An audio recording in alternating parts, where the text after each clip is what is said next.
Good afternoon. Obviously, it's an honor. It's also a pleasure to be here. The setting is perfect for the story I have to tell. The audience is perfect for what I'd like you to know. The time is right for us to tell this story. I sit among some folks who've been my mentors, both at the college, before the college, and today. And I thank you for joining me today. But let me get started with what I think you'll find to be an interesting story. In 1969, Adelaide Cromwell interviewed her 85-year-old father. She was writing a family memoir, Unveiled Voices, Unvarnished Memories. She opened the conversation, "Daddy, how did you happen to go to Dartmouth?" Daddy was John Wesley Cromwell, a 1906 graduate of Dartmouth, an avid bid whist player, a bridge player. He was the first black certified public accountant in the United States. He told his daughter of his first trip to Dartmouth in 1902, a train ride from Washington, D.C. to New York City, a steamboat ride to Fall River, Mass., a connecting train to Boston's South Station, a night's layover in this city, another train ride to White River Junction, Vermont, and at journey's conclusion, a 10-mile stagecoach trot to Hanover and Dartmouth. But his trunk had been mishandled. He arrived in Hanover with only the clothes on his back and no friends. As Cromwell walked to his room at Dartmouth Hall, Matt Bullock, the great green football player, a black football player, approached him. Cromwell explained that he had lost his trunk. Bullock said, "Well, come on down, room with us until it arrives." Cromwell said so to his daughter, "And so I went down with them." And she said, "Well, who was them, Dad?" "Well, there was Bullock, John Marquess, Alan Graves, and Arthur Jeffries," Cromwell replied. "They were sophomore and junior colored boys at Dartmouth. After two or three days with them, I was somewhat adjusted." It is in this somewhat adjusted state that John Wesley Cromwell began his Dartmouth journey. It is because of men like Cromwell who found themselves at times oddly misplaced, but ultimately welcomed at Dartmouth, that we can tell this story today. Until recently, only a very few knew the rich history of black men on the Hanover Plain. In fact, there was some evidence that maybe we were not welcomed. In 1931, the NAACP Crisis magazine published an article highlighting the remarks of President of Dartmouth, Ernst Hopkins, who offered to the magazine a lengthy written statement about the college's attitude towards Negroes. He said, "Those Negro students whom I have had, in a very large proportion of the cases, have done extraordinarily well. I am not convinced, except in the unusual case, of the desirability of an enrollment of Negro students within this college." But 12 years later, in 1943, a headline appeared in the Pittsburgh Courier by Paul Davis, a Harvard student. "Since the matriculation of Edward Mitchell, class of 1828, exactly 107 race students have attended Dartmouth College, here in the mountains of New Hampshire. This number is far more than have attended any of the other New England colleges, with the exception of Harvard, which of course is older, much older, and larger." Dartmouth, as it turned out, had welcomed many black men and overturned racial barriers much earlier than other Ivies. Harvard's first black American graduated in 1872, 40 years after Dartmouth graduated Mitchell. By the time Princeton's first black graduated in 1947, over 100 black students had come to Hanover, attended our college. Let's begin to tell some of that story. We know from Professor Craig Weiler's research, detailed in his book, Ebony and Ivy, that Dartmouth, like all of the colonial colleges, had slavery rooted in its history. Eleazar Wheeler, the founder, brought black slaves to Hanover and acquired more to sustain his evangelical mission to educate Native Americans. He also tutored a free black man. In 1770, Caleb Watts began studies at Moore's Charity School, the forerunner of Dartmouth College.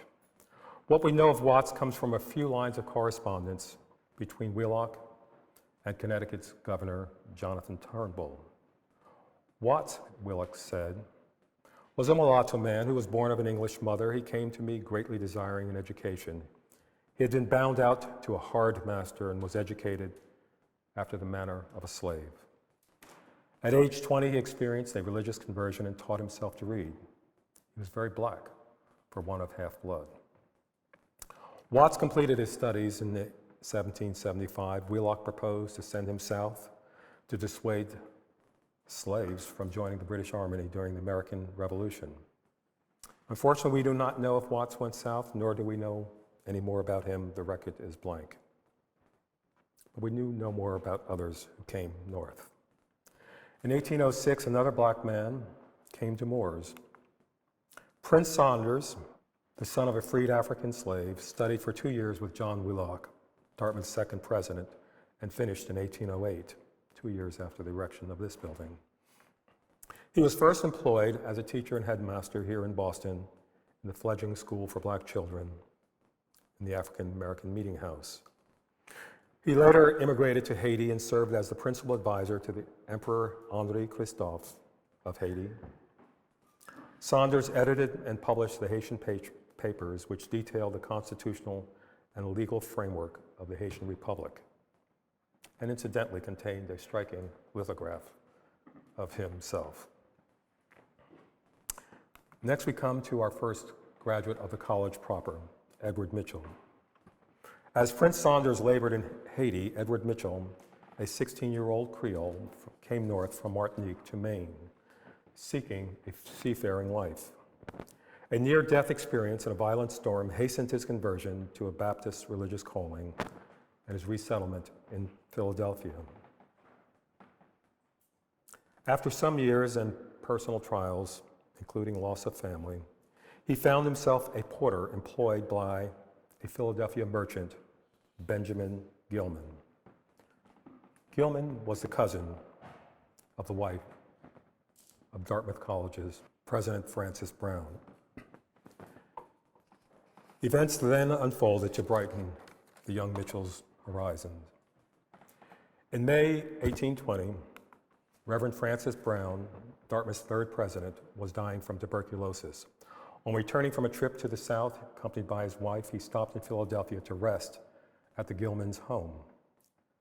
Benjamin Gilman's wife reported in a letter to her son at Harvard, President Brown and his wife were with us 8 or 9 days, every hour of which I expected would be his last. They have hired Edward Mitchell, who was your father's porter, to live with them 1 year. In another diary, President Brown's wife added, in Philadelphia, we hired a man of color for a year who attends us on horseback, named Edward. The newly employed Mitchell, once a sailor, then a porter, and now an attendant to a college president, returned with the Browns to Hanover. President Brown died a month later, and Mitchell stayed on in the Brown household for the next 4 years. He applied to Dartmouth and passed the faculty exams, but the trustees refused his admission, fearing an intolerable insult to Dartmouth students. But the students protested. Their decorous letter to the trustees read, from what we know of Mr. Mitchell's moral character and intellectual attainment, we wish him every success. So far from feeling any disrespect towards him on account of his color or extraction, we think him entitled to the highest praise. Dexter Cleveland, one of the Dartmouth students, observed that if his own complexion was dark for a Caucasian, and if color excluded Mitchell from the college, he himself could not be a member. Hearing this, the trustees granted a seat to Mitchell, who graduated 4 years later in 1828. Africa's children had now planted a seed in the Ivy League. Dartmouth College historians later wrote, the precedent thus established from that time governed the college, which has shown an unfailing hospitality to the Negro, even when the doors of other institutions, as most were, closed against him. After Dartmouth, Mitchell ventured forth as a missionary Baptist minister to northern New England before settling a congregation in Georgeville, Quebec, which I had the pleasure of spending a week this summer. It's 100 miles due north of Hanover. He was judged by contemporaries to be the most profound theologian ever to have resided in the region. Reverend Nathan Lord began his 35-year presidency of the college in 1828. He was then an anti-slavery advocate, but 2 decades later, he began publishing pro-slavery tracts. And he was far out of step with Dartmouth students, faculty, and trustees, and so he resigned with a little bit of pressure his presidency in 1863. Despite his defense of slavery as an ordinance of God, 20 African Americans were educated at Dartmouth under his presidency, 12 at the med school and 8 at the college. One of them was Samuel Ford McGill, a Liberian colonist originally from Baltimore, Maryland, who returned to the United States to enter a commercial medical school in Baltimore. Students there successfully opposed his admission, forcing McGill to make hasty arrangements to gain clinical training with Dr. Edward Phillips in Vermont, who later became a member of the Dartmouth faculty. And after that, he began his lectures at Dartmouth College. He was introduced as an African student so as to, in some way, increase his standing with the students. He was, in fact, an African American. McGill earned Dartmouth's MD in 1839, the first black man to receive a medical degree from a college in this country. He returned to Africa as Liberia's first black physician and later served 5 years as the acting governor of the Maryland colony of Liberia. Edward Draper, another son of an early Liberian colonist, also returned to the United States for an education. He graduated from Dartmouth in 1855, completed law studies in Baltimore, and returned home to become Liberia's first college-educated lawyer. Sadly, he died soon after returning home. His wife, Charlotte Gilbert, commissioned this striking lithograph and published a memorial book in his honor. There were others who went to Liberia in an era when finding a role and employment in this country, even if educated for black men, was difficult.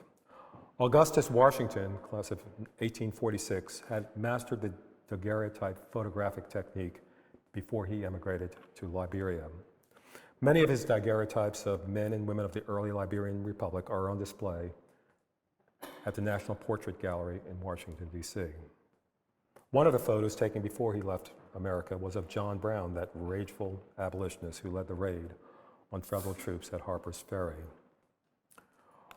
Washington wrote a widely circulated 5,000-word defense of African colonization by American blacks, possibly the most persuasive argument in its time favoring Liberian colonization, which of course was a very controversial topic.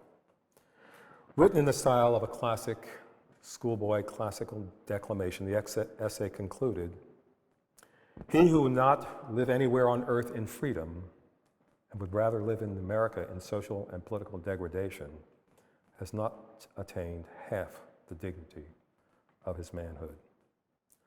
Washington and his family claimed their dignity on Liberian shores in 1853. He established a successful farming and merchant enterprise and was elected to a seat in the Liberian National Legislature. But some alumni graduated and stayed on. In 1835, Thomas Paul Jr., whose name you heard earlier, from Boston, the son of a pioneering Baptist cleric, joined classmates at Noyes Academy in Canaan, New Hampshire, just north of Hanover. Established by abolitionists, the Academy's first students also included future black leaders Henry Highland Garnett and Alexander Cromwell. Barely 4 months after the Academy's opening, a town mob assembled a team of 95 oxen and dragged the Academy schoolhouse from its foundation a mile down the street, reducing it to a hollow shell. Angry shots were fired and the black students fled to safety. Paul retreated to Boston, but returned to New Hampshire in 1837 as a Dartmouth student. Perhaps reflecting on these events, Paul wrote a long essay for Garrison's Liberator. Evoking the fiery voice of the abolitionist, he wrote, "The great characteristic of American slavery is its hatred of the free colored man, which makes his condition little superior to that of servitude itself. His flesh is not bared to receive the lash, and his limbs are unfettered. Yet he feels his immortal mind dragged to the dust by a weight far more galling than chains and more torturing than fetters." A decade after his graduation, Paul found himself as the controversial, as it turns out, headmaster here in Boston's Abiel Smith School. The Boston black community had polarized over the question of separate versus integrated public education. Unable to maintain his position that favored separate black schools as a path to community and self-empowerment, Paul again retreated, leaving Boston this time to pursue a career in New York and then ultimately Rhode Island. In 1848, Jonathan Clarkson Gibbs of Philadelphia came to Dartmouth, cursing his rejection from 18 other colleges. Upon graduation, he delivered a commencement address. An alumnus at the event published remarks that though he himself was a strong believer in the inferiority of the black race, he had to admit there were possible exceptions, of course, Gibbs being one of them. About Gibbs's speech, he said, "Such was the deserved applause bestowed by the audience for the excellence of his performance that I was tempted to envy his position."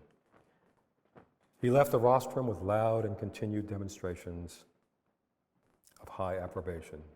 In other words, folks were cheering. After Dartmouth, Gibbs studied theology at Princeton and filled the pulpit in a Presbyterian church in Troy, New York, a northern hub of abolitionist activity. After Dartmouth, Gibbs rushed to the South with missionary zeal. Florida citizens elected him the state's 1868 Constitutional Convention representative and afterwards named him Secretary of State. He signed the new state constitution, which you see before you. While serving as Florida's superintendent of education, he died unexpectedly at the age of 52. Friends remembered him as the best informed colored man of the state, who stood in the front of the ranks of his race. Negroes have lost one of their noblest representatives, our state one of its most valued citizens, and our public schools one of its most intelligent advocates and its best friend. William Baldwin Ellis was one of 12 black physicians to serve in the Civil War. He died young, and his story has not been told. Born in New York City, Ellis apprenticed in Brooklyn with a black physician, Dr. Peter Ray. He then attended lectures at Dartmouth Medical College. After graduation in 1858, he established a practice in Philadelphia. Then the Civil War finally came, and Ellis requested an appointment to the Union Army medical staff, emphasizing in the letter you see before you his natural desire and suitability to work with his colored brethren. After the war service, he worked at Friedmans Hospital in Washington, D.C., the first public hospital for blacks in America. He was on hand to assist Sojourner Truth when a white train conductor accosted her.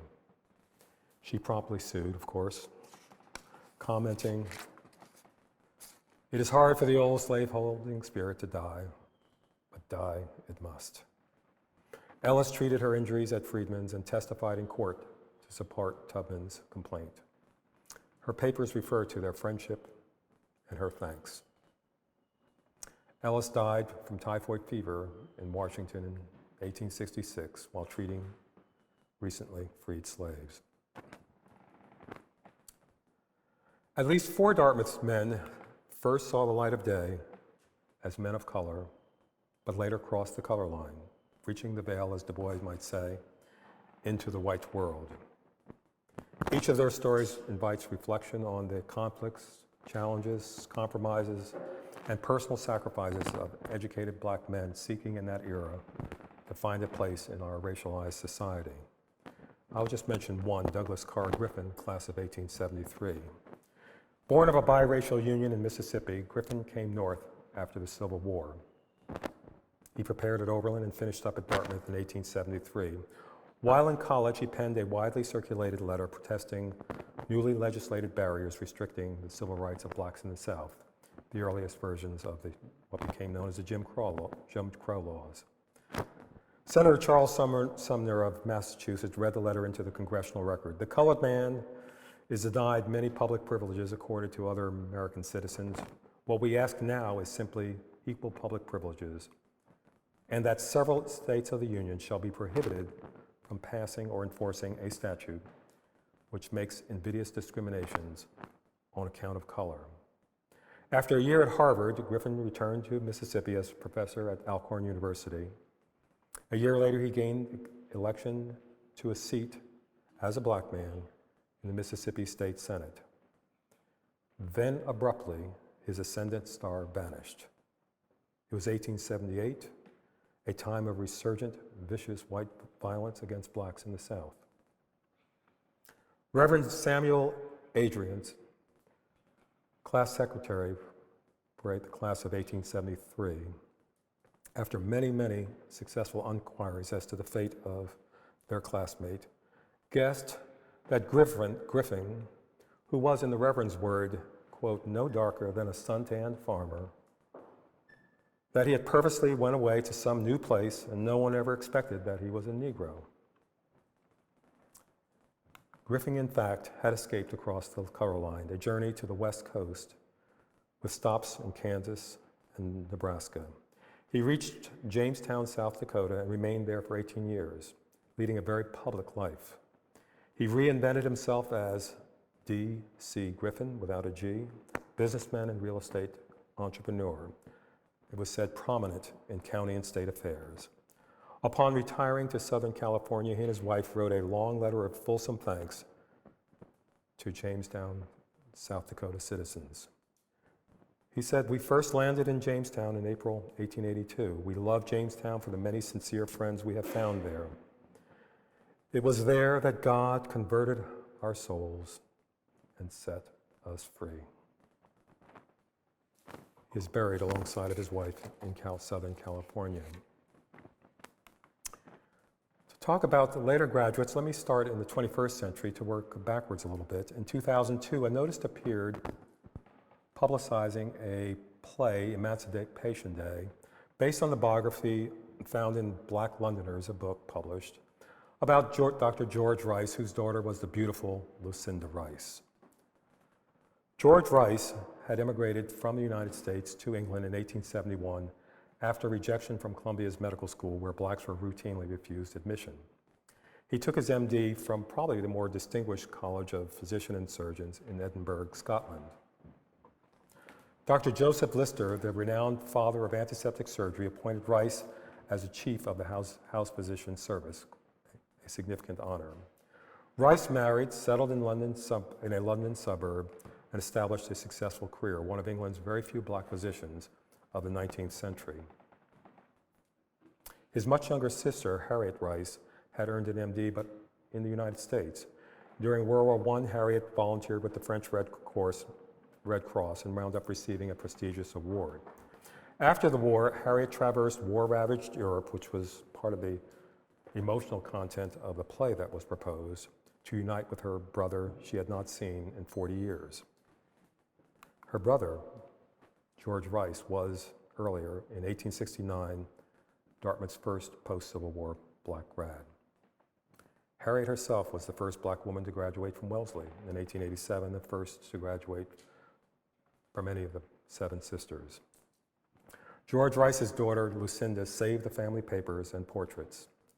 At her death in 1967, a black workman discovered the collection while cleaning the vacated home and brought them to Sutton Archives of South London, the source of many of these images and the source of this story.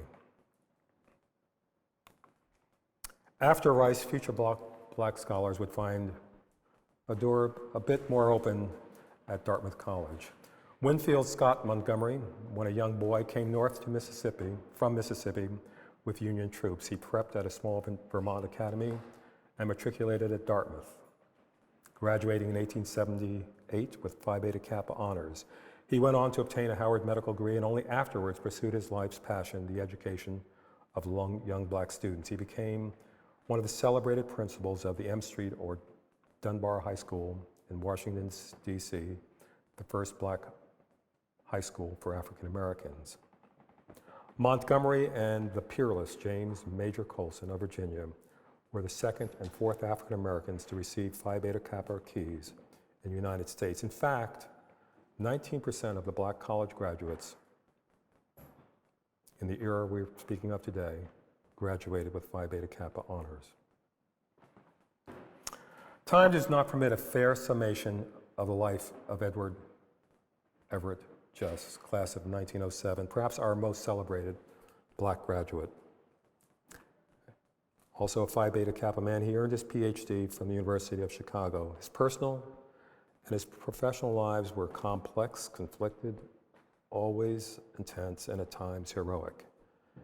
And I would refer you to Kenneth Manning's 1983 Pulitzer-nominated biography of Just, Black Apollo of Science, recommended to any student or grad seeking a source of inspiration.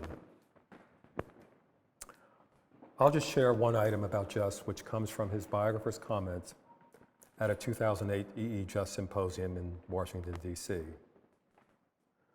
Just died almost penniless. Manning, a black MIT professor, still with us today, details the circumstances of in his book. Manning's motive was quite plain.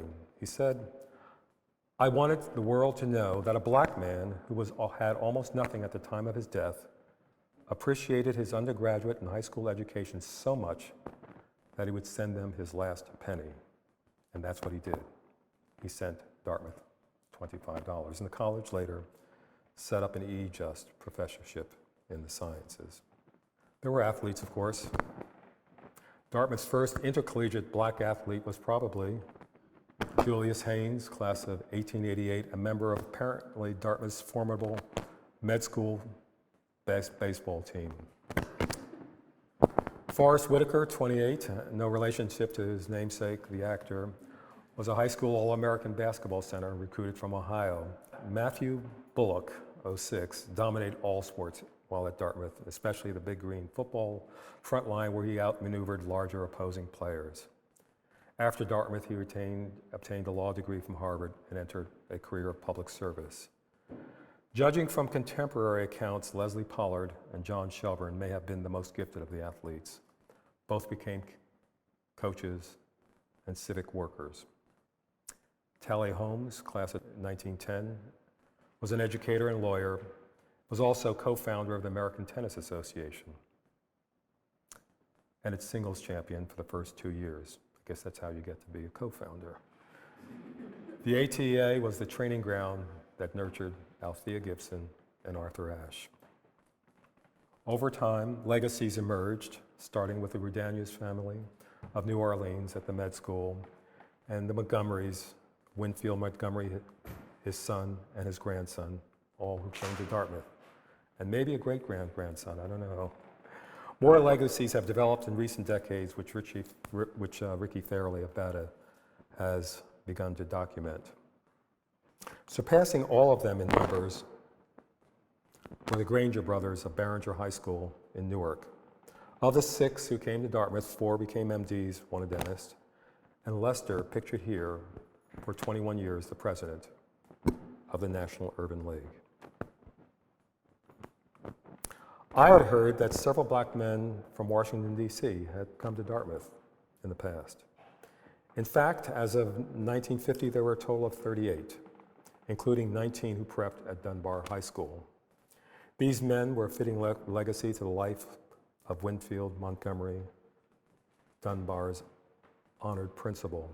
There are listed here those that went to Dunbar with their Dartmouth class years, along with the 2 Montgomerys, of course, who were both teachers and school administrators. Chapters and books are needed to tell the full story. John Marquez became president of the Colored Agricultural and Normal College of Langston, Oklahoma, once an all-black town. He was involved in national Republican politics. He joined in the nomination of Herbert Hoover in the 1932 presidential election. Thornton Wood, an outstanding Harlem physician and Army lieutenant colonel, is best remembered at Dartmouth for winning the 1917 Winter Carnival ski jump. Lowell Warmley, class of 27, son of a distinguished Washington, D.C. family, practiced in Arizona and served as the president of the Phoenix chapter of the Dartmouth Alumni. Dartmouth honored his work with an alumni award for recruiting Native American students from the Southwest. Fred Stubbs helped secure W. Du Bois' visit to Dartmouth in 1926. Stubbs earned numerous academic awards at the college. He was a Harvard MD and became the first African American boarded as a cardiothoracic surgeon. Theodore Selden of Norfolk, Virginia, won nearly every senior graduating prize at Lincoln University. He studied at Dartmouth for a year and graduated summa cum laude Phi Beta Kappa. He earned the prestigious Barge Gold Medal Award for original oratory. In it, he concludes with a solemn pledge, "I shall not relent in the cause of Negro emancipation from Jim Crow rule." While at Penn Law, he and 6 others died in a crash on the midnight flyer bound for Atlantic City. Few Dartmouth men held higher hope of a future promise. This year, Penn honored Selden as one of their early promising black law students. And this is the graphic that they put together to publicize his life. Charles Twitchell Davis, class of 1934, an academic scholar, led Yale's first African American Studies program. Henry Skip Lewis Gates, now head of African American Studies here at Harvard, published a long and beautiful memoir eulogizing Professor Davis, his former mentor. Charlie Duncan, 47, became the first African American dean of Howard University Law School. Lyle Carter, also in DC, president of the DC Urban League, vice president later at Cornell, and then the first president of the University of the District of Columbia. Fritz Alexander, class of 1945, was a personal friend. He was a mentor. He was a member of Dartmouth's football and boxing teams, a New York City and New York State judge, deputy mayor of New York City, and most famously, BATA's first president. He died in 2000 at the age of 73. By the mid-20th century, 133 men of color had attended Dartmouth. Black men succeeded on campus as scholars and as scholar athletes. Most entered the profession, nearly 1/2 as physicians, 1/4 as educators. They became professors, college presidents, national civil rights leaders, leading citizens across the community of the nation. Though small in number on the campus at any given time, the collective legacy of Dartmouth's early black men is deep, is foundational. They came to Dartmouth from foreign shores, rural byways, and crowded urban streets to inscribe their marks on the institution of the Granite State. Among them are prominent names and sterling accomplishments. The black family of Dartmouth is but one of the many connected families of Dartmouth.